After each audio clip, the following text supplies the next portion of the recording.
Morning friends ಎಲ್ಲರಿಗೂ ಹೆಂಗದಿರಿ ಆರಾಮದಿರಿ ಅಂತ ಅನ್ಕೋತೀನಿ. ನಾವು ಇಲ್ಲಿ ಆರಾಮದೀವಿ, ಮಸ್ತ್ ಅದೀವಿ. ಸೊ ಒಂದು ಮದುವೆ ಫಂಕ್ಷನಿಗೆ ಅಟೆಂಡ್ ಆಗಕ್ಕಂತ ಹೋಗ್ತೀವಿ.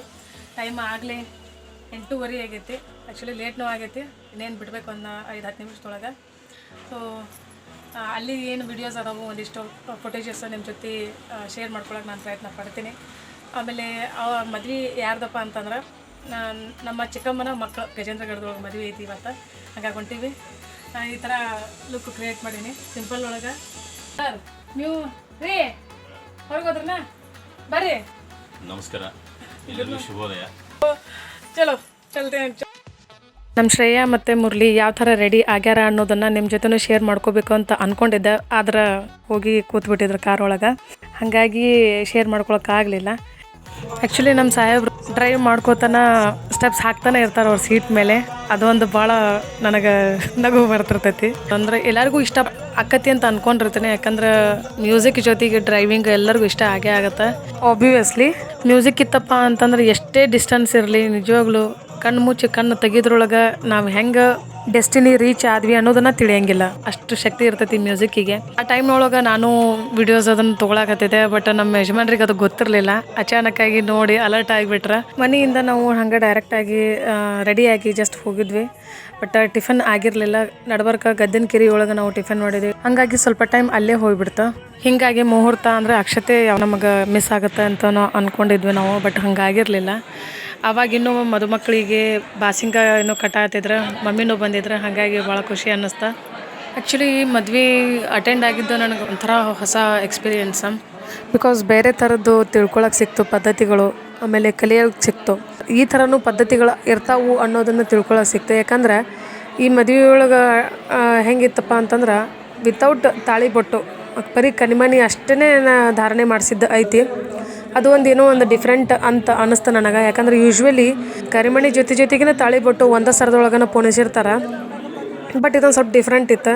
ಐ ಥಿಂಕ್ ಗಂಡಿನ ಕಡೆಯಲ್ದವ್ರು ಅವರ ಏನು ಪುರೋಹಿತರನ್ನ ಕರ್ಕೊಂಬಂದಿದ್ರು ಅಂತ ಅನ್ಕೋತೀನಿ ನಾನು. ಬಿಕಾಸ್ ಅವರ ಮಾತುಗಳು, ಅವರ ಮಂತ್ರಗಳು, ಆಮೇಲೆ ಮಂತ್ರಗಳ ಏನು ಅರ್ಥ ಹೇಳುವಂಥ ಒಂದು ಪದ್ಧತಿ ಆಯಿತು, ತಿಳಿಸಿ ಹೇಳುವಂಥದ್ದು ನಂಗೆ ನಿಜವಾಗ್ಲೂ ಭಾಳ ಒಂಥರ ಖುಷಿ ಫೀಲ್ ಆಯಿತು.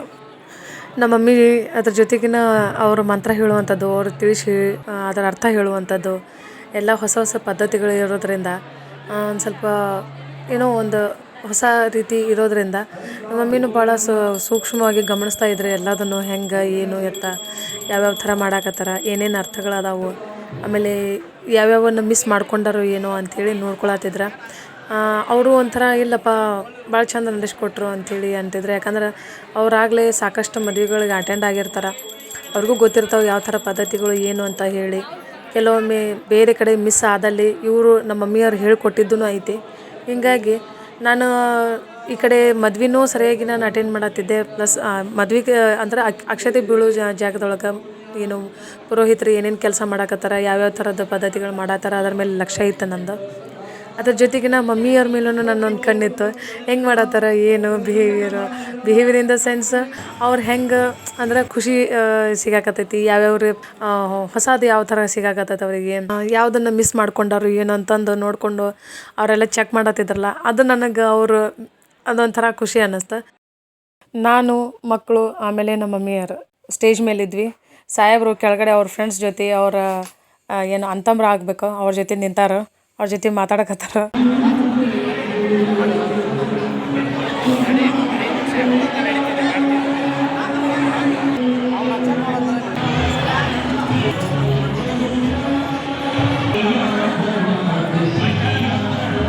ಮದುವೆ ಎಲ್ಲ ಕಾರ್ಯಕ್ರಮ ಮುಗಿದಾದ್ಮೇಲೆ ಊಟ ಮಾಡೋ ಟೈಮಿಗೆ ನಮ್ಮ ಮಾವಾರ ಜಸ್ಟ್ ಹಂಗೆ ಮಾತಾಡ್ಸ್ಕೊಂಡು ಹಂಗೆ ಹೊಂಟಿದ್ರೆ, ಫೋಟೋ ತೆಗೆಸ್ಕೊಂಡು ಬರ್ರಿ ಅಂತಂದು ಹೇಳಿ ಕರೆದೆ. ನಾನು ಮುರಳಿನ ಅಂದ್ರೆ ಭಾಳ ದಿವ್ಸಕ್ಕೆ ಒಮ್ಮೆ ಸಿಗೋದವ್ರು.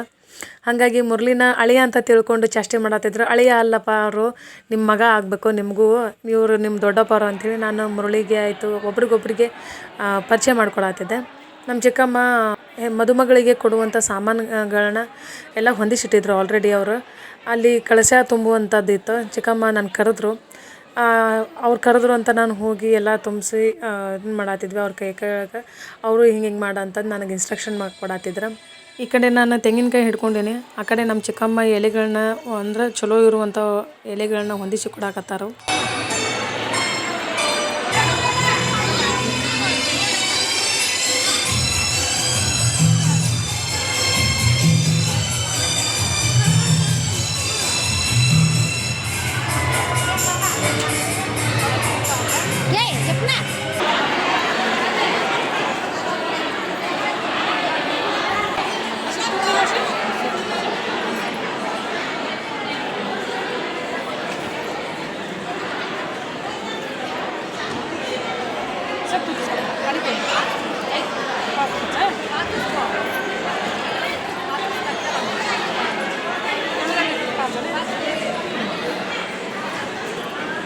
ಇನ್ನು ಮದುವೆಗೆ ಬಂದಂಥ ಎಲ್ಲ ರಿಲೇಟಿವ್ಸಿಗೂ ಮಾತಾಡಿಸ್ಕೊಂಡು ನವವಿವಾಹಿತ ಜೋಡಿ ಜೊತೆಗೆ ಒಂದು ಫೋಟೋ ತೆಗೆಸ್ಕೊಂಡು ಅದಾದಮೇಲೆ ಇನ್ನೇನು ವಾಪಸ್ ಮುದೊಳಗೆ ಬರಬೇಕು ಅಂತ ಅಂದ್ಕೊಂಡು ಅಷ್ಟೊತ್ತಿಗೆ ಮಕ್ಕಳು ಇಬ್ಬರೂ ಅಮ್ಮನ ಕರ್ಕೊಂಡು ಹೊಳ್ಯಾಡ್ರಿಗೆ ಹೋಗೋನು, ಅಲ್ಲಿಂದ ಅಮ್ಮನ ಅಲ್ಲಿ ಬಿಟ್ಟು ವಾಪಸ್ ಮುದೊಳಗೆ ಬರೋನು ಅಂತ ಹೇಳಿ ಹಿಂಗೆ ಹಠ ಮಾಡೋಕ್ಕೆ ಶುರು ಮಾಡಿದ್ರು.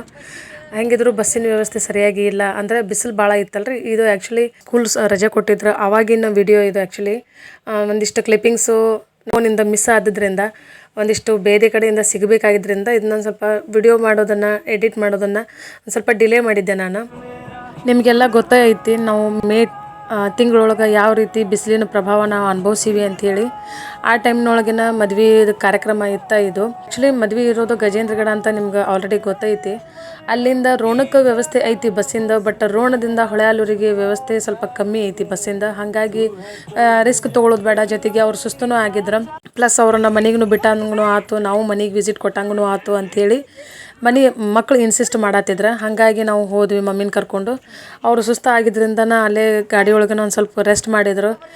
ಒಂದೇನೋ ನಮಗೂ ಝಳ ಭಾಳ ತಡ್ಕೊಳಕ್ಕಾಗಲಿಲ್ಲ. ಸಾಹೇಬ್ರು ನೋಡ್ರಿ ಹೆಂಗೆ ಕುಂತಾರ ಡ್ರೈವಿಂಗ್ ಸೀಟ್ನಾಗ. ನಿಜವಾಗ್ಲೂ ಅದು ಭಾಳ ಹೀಟ್ ಅಂತ ಅನಿಸ್ಬಿಡ್ತೈತಿ. ಇದನ್ನೆಲ್ಲ ಮುಗಿಸ್ಕೊಂಡು ಈಗ ಮಮ್ಮಿನ ಆಲೂರಿಗೆ ಬಿಟ್ಟಾಯ್ತು. ವಾಪಸ್ ನಾವು ಊರಿಗೆ ಹೊಂಟೀವಿ. ಇದನ್ನೆಲ್ಲ ಮುಗಿಸ್ಕೊಂಡು ವಾಪಸ್ ಬರೋ ಅಷ್ಟೊತ್ತಿಗೆ ಎಷ್ಟು 7 ಗಂಟೆನೂ ಆಗಿತ್ತು ಆವಾಗ. 7 ಗಂಟೆ 7:30 ಅಷ್ಟೊತ್ತಿಗೆ ನಾವು ಅಲ್ಲಿ ಬಿಟ್ವಿ. ಮನೆಗೆ ಬರೋ ಅಷ್ಟೊತ್ತಿಗೆ 9:30 ಆಯಿತು. ಬೆಳಗ್ಗಿಂದ ಏನು ಬಿಸಿಲೊಳಗೆ ಹೋಗಿದ್ದಾಯಿತು, ಆಮೇಲೆ ಓಡಾಟ ಎಲ್ಲ ಸುಸ್ತು ಆಗಿತ್ತು. ಹಾಗಾಗಿ ಸುಮ್ಮನೆ ಬಂದವ್ರನ್ನ ಹಂಗೆ ಮಲ್ಕೊಂಡ್ಬಿಟ್ವಿ. ಏನೂ ಊಟ ಮಾಡೋಕ್ಕೆ ಮನಸ್ಸೂ ಆಗಲಿಲ್ಲ. ಯಾಕಂದ್ರೆ ಬಿಸಿಲೊಳಗೆ ಕಬ್ಬಿನ ಹಾಲು, ಈ ಪೈನಾಪಲ್ ಜ್ಯೂಸು, ಆಮೇಲೆ ಮನೆಯೊಳಗೆ ಚಹಾ ಅದೆಲ್ಲ ಸಾಕಷ್ಟು ಆಗಿತ್ತು. ಜಸ್ಟ್ ಮಲ್ಕೊಂಡ್ರೆ ಸಾಕಪ್ಪ ಅನ್ನುವಂಗೆ ಅಷ್ಟು ಪರಿಸ್ಥಿತಿ ಆಗಿಬಿಟ್ಟಿತ್ತು. ಹಾಗಾಗಿ ಸುಮ್ಮನೆ ಬಂದವ್ರು ಮಲ್ಕೊಂಡ ಬಿಟ್ವಿ. ನಾವು ಏನು ಜಾಸ್ತಿ ಏನು ಹೋಗಲಿಲ್ಲ. ಭಾಳ ಸುಸ್ತೂ ಆಗಿದ್ರು ಮಕ್ಕಳು. ಸೊ ಆವತ್ತಿನ ದಿನ ನಾವು ಹಿಂಗೆ ಕಳೆದ್ವಿ. ಹೋಪ್ ನಿಮಗೆಲ್ಲ ಈ ವಿಡಿಯೋ ಇಷ್ಟ ಆಗೈತಿ ಅಂತ ಅನ್ಕೋತೀನಿ ನಾನು. ಇಷ್ಟ ಆಗಿದ್ರೆ ಲೈಕ್ ಮಾಡಿರಿ, ಕಮೆಂಟ್ ಮಾಡಿರಿ, ನಿಮ್ಮ ಫ್ರೆಂಡ್ಸ್ ಫ್ಯಾಮಿಲಿಗೆ ಶೇರ್ ಮಾಡಿರಿ. ಯಾರಾದರೂ ಹೊಸಬ್ರು ಸಬ್ಸ್ಕ್ರೈಬ್ ಆಗ್ದೇ ನೋಡ್ತಾ ಇದ್ರೆ ಸಬ್ಸ್ಕ್ರೈಬ್ ಆಗಿರಿ. ಸಬ್ಸ್ಕ್ರೈಬ್ ಆದಮೇಲೆ ಪಕ್ಕದೊಳಗನ ಒಂದು ಬೆಲ್ ಐಕನ್ ಸಿಗುತ್ತೆ, ಅಲ್ಲಿ ಆಲ್ ಅನ್ನೋ ಆಪ್ಷನ್ ಅಂತ ಸಿಗುತ್ತೆ, ಅದನ್ನು ಪ್ರೆಸ್ ಮಾಡಿರಿ. ನಾನು ಯಾವುದೇ ವಿಡಿಯೋನ ಹೊಸದಾಗಿ ಹಾಕಿದಾಗ ಫಸ್ಟ್ ನಿಮಗೆ ನೋಟಿಫಿಕೇಷನ್ ಬರ್ತೈತಿ. ಆವಾಗಲೇ ಎಲ್ಲರಿಗಿಂತ ಮುಂಚೆ ನೀವೇ ನೋಡ್ಬೋದು. ಸೊ ಮತ್ತೆ ಸಿಗ್ತೀನಿ ನೆಕ್ಸ್ಟ್ ವ್ಲಾಗ್ ಒಳಗೆ. ಅಲ್ಲಿವರೆಗೆ ನಗ್ತಾ ಇರ್ರಿ, ಖುಷಿಯಾಗಿರ್ರಿ. ನಮಸ್ಕಾರ.